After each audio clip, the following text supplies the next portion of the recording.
இந்திரா கிச்சன்லேருந்து இந்திராமா பேசுகிறேன். இன்றைக்கி நம்ம என்ன செய்ய போகிறோம்னா பீர்க்கங்காய் தோல் வச்சு ஒரு துவையல் தாங்க பண்ண போகிறோம்.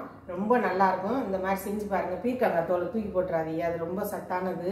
இந்த மாதிரி துவையல் அரைச்சி சாப்பிட்டு பாருங்கள். நான் அரைக்கிற மாதிரி அரைச்சி சாப்பிடுங்க. வாங்க பார்க்கலாம்.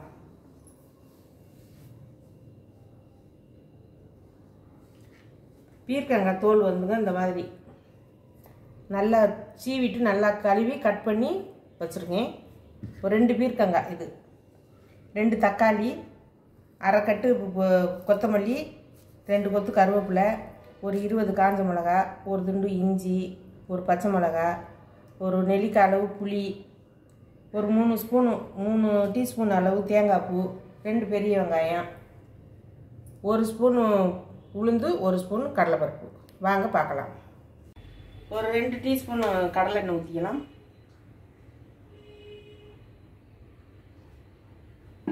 2 டீஸ்பூன் அளவு கடலை எண்ணெய்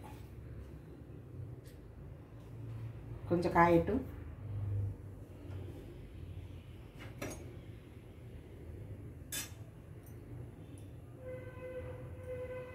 இந்த 1 ஸ்பூன் உளுந்து, 1 ஸ்பூன் கடலைப்பருப்பு சேர்க்கலாம். இது கொஞ்சம் நல்லா சிவக்கட்டும். கருவை மட்டும் விட்டுறாதீங்க, பதமாக அந்த சிவந்து நம்ம பொன்னிறமாக வர ஊற்றி காஞ்ச மிளகா போடாது.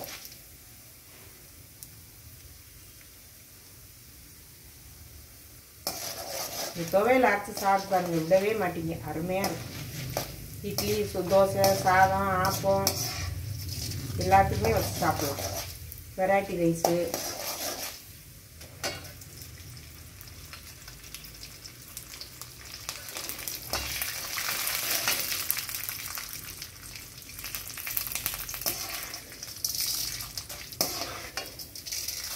பாருங்கள் நல்லா சிவந்து வருது.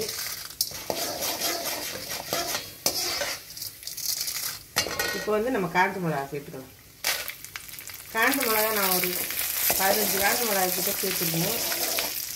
உங்களுக்கு தேவையான அளவு காரம் எப்படி தேவையோ குறைச்சோ கூட்டி குறைச்சி போட்டுக்கோங்க. ஒரு துண்டு இஞ்சியும் போட்டு சேர்த்துடலாம்.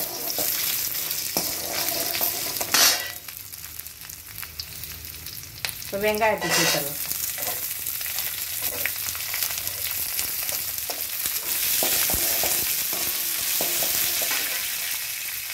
ஒரு துண்டு புளி எடுத்து வைக்க இல்லைங்களா, அதையும் சேர்த்துறோம்.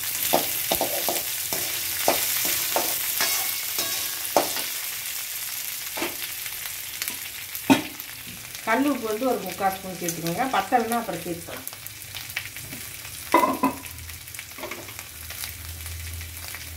தக்காளியும் சேர்த்துக்கலாம்.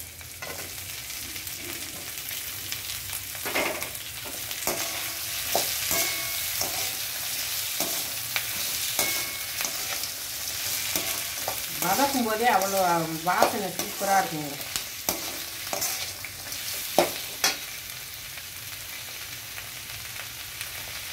இப்போ பீர்க்கங்காய் எடுத்து வச்சுக்கலாங்க, கட் பண்ணி கழுவி வச்சுருக்கேன், அதையும் சேர்த்துடலாம். தண்ணி கொஞ்சம் இருக்குது, அது நாங்கள் லைட்டாக எடுத்து போடலாம். இல்லை தண்ணி எடுத்து போடலாம்.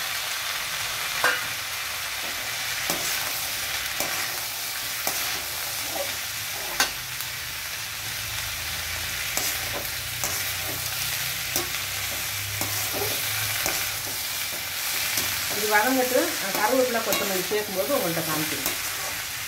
இப்போ பாருங்கள் நல்லா வதங்கிடுச்சு பாருங்கள். இப்போ வந்து இந்த தேங்காய் 3 டீஸ்பூன் திரும்பி வச்சுக்கல, அதை சேர்த்துடலாம். இந்த ஒரு 2 கொத்து கருவேப்பிலை, இந்த கொத்தமல்லியும் சேர்த்துடலாம்.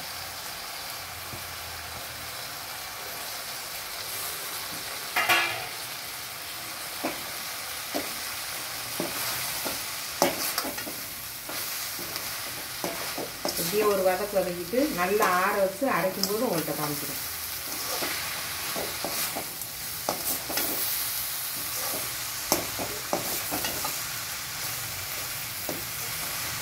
வதங்கிடுச்சு பாருங்கள். தக்காளியெல்லாம் நல்லா கரைஞ்சிடுச்சு தக்காளியெல்லாம். இப்போ இதை வந்து ஆற வச்சு அரைக்கும்போது அரைச்சிட்டு தாளிக்கணும். நான் அரைக்கும்போது எப்படி அரைக்கணும்னு காமிக்கணும். எந்த பக்குவத்தில் அரைக்கணும்.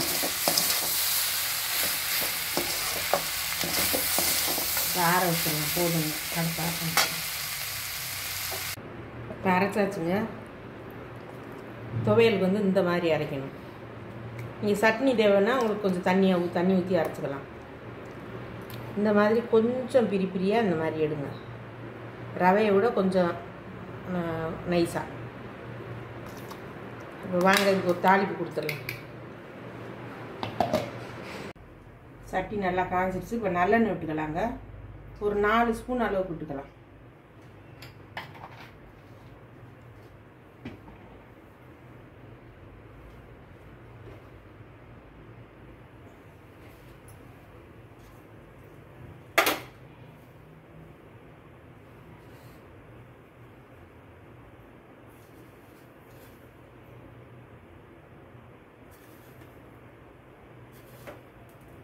ஒரு 1/2 ஸ்பூன் கடுகு சேர்த்துக்கலாங்க.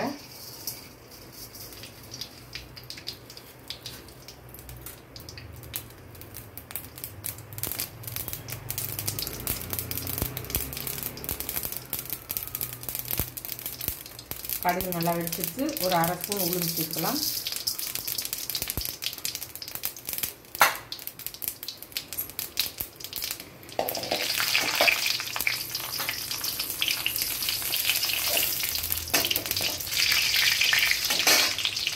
பெருங்காயத்தூள் வந்து ஒரு 1/2 ஸ்பூன் சேர்த்துக்கலாங்க.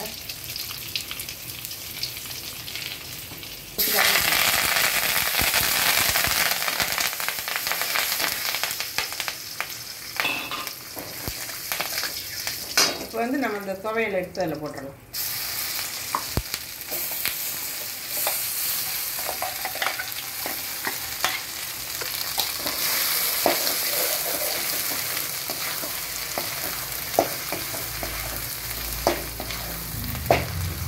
இது வந்து நல்லா சுருளை வதக்கிட்டிங்கன்னா அந்த எண்ணெய் பிரிஞ்சு வர வரைக்கும் வதக்கிட்டிங்கன்னா வெளியில் வச்சு சாப்பிட்டிங்கன்னா ஒரு 3 நாள் வரைக்கும் வச்சுக்கலாங்க. ஃப்ரிட்ஜில் வச்சு சாப்பிட்டிங்கன்னா 10 நாள் வரைக்கும் நல்லா இருக்குங்க. தயிர் சாதம், நம்ம இந்த கூழு, நம்ம இப்போ இந்த வெயில் நேரத்துக்கு கூழெல்லாம் செஞ்சு சாப்பிட்றோம்ல, அதுக்கெல்லாம் பழைய சோறு, கூழு, இட்லி, தோசை, இடியாப்பம், ஆப்பம், விரவு சாதம் எல்லாத்துக்கும் சாப்பிட்லாங்க. இது வந்து இந்த துவையல் வந்து ரொம்ப நல்லதுங்க உடம்புக்கு. பீர்க்கங்காய் தோல் வந்து தூக்கி போட்டுறாதீங்க. இந்த மாதிரி செஞ்சு சாப்பிடுங்க. இது நல்லா எண்ணெய் பிரிஞ்சு சுருண்டு வரட்டும். நான் இறக்கும்போது உங்கள்கிட்ட காணிக்கிறேன். இப்போ பாருங்கள், நம்ம பீர்க்கங்காய் துவையல் ரெடி ஆயிடுச்சு. இந்த மாதிரி நல்லா சுழண்டு வரும்போது இறக்கிடுங்க. இந்த மாதிரி இருக்கணும். இப்போ வாங்க வேறு பாத்திரத்தில் மாற்றிக்கலாம்.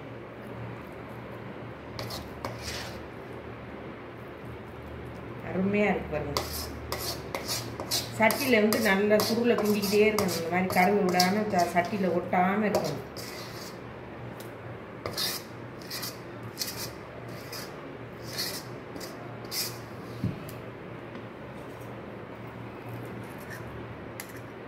கையை வச்சு மட்டும் எடுக்காதீங்க. இந்த மாதிரி ஸ்பூன் வச்சு வலிச்சு விட்டுட்டு வச்சுக்கிட்டிங்கன்னா வெளியில் வச்சு சாப்பிட்டிங்கன்னா 3 நாள் வரைக்கும் இருக்குங்க. இல்லை நம்ம ஃப்ரிட்ஜில் வச்சுக்கிட்டிங்கன்னா உங்களுக்கு வந்து 10 நாள் வரைக்கும் யூஸ் பண்ணலாங்க. 10 நாளைக்கு மேலேயே யூஸ் பண்ணலாம். வேலைக்கு போகிறவங்களாம், அந்த பேச்சுலர்ஸாக இருக்கிறவங்களாம் இந்த மாதிரி செஞ்சு வச்சுட்டிங்கன்னா சாதத்தில் போட்டு ஒரு அப்பளத்தையோ ஒரு வத்தலையோ வறுத்து சாப்பிட்டுட்டு போயிட்டே இருக்கலாம். நம்ம ஆஃபீஸ் கட்டி எடுத்துக்கிட்டு சாப்பாடு.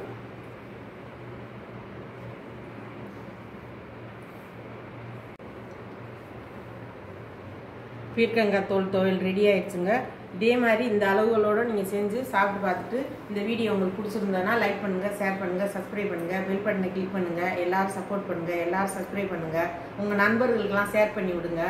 நன்றி, வணக்கம்.